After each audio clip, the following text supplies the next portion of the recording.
Yelpiregen kök bayrakны kolda kavi tutarmız. Yazan Abilkerim Velila. Bugün halklar arasında köp horlangan şu millet, kelmeşekler tarafından hep taptalgan bu vatan, yüzyıllarla yaşap kelgen, bugün kayda o devlet. Haksızlıktan kurtar bizni, yalvaramız yaradan.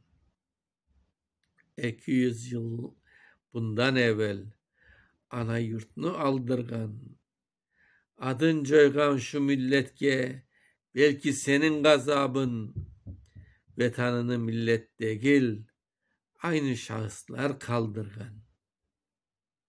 Kabahatsiz halkım çeke, senin ceza azabın, beri berir dep kollarını kavuşturup otursak, bekleyemeniz, kimse bizge devletçilik kaytarmaz.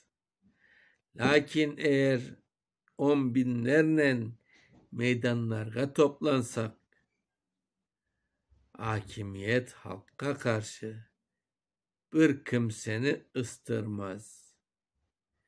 Kelmeşekler, niyetlerin bizler deral bileyik.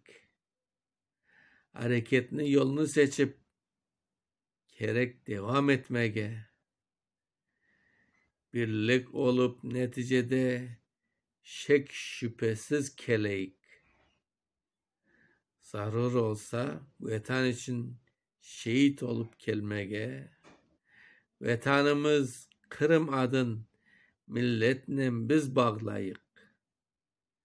Çünkü bizler ana yurtnun asıl tamır halkımız. Tatar adı bizge lagap, onu yakşı ankayık. Yaş nezilge Kırım adın anlatmaya aklımız. Devletçilik mutlak gerek, onu elde etermiz. Deste deste vesikalar gerek bolsa toplarmız. Adaletli şu maksatka şet şüphesiz yetermiz. Yelpiregen gök bayrakını kolda kavi tutarmız. 2000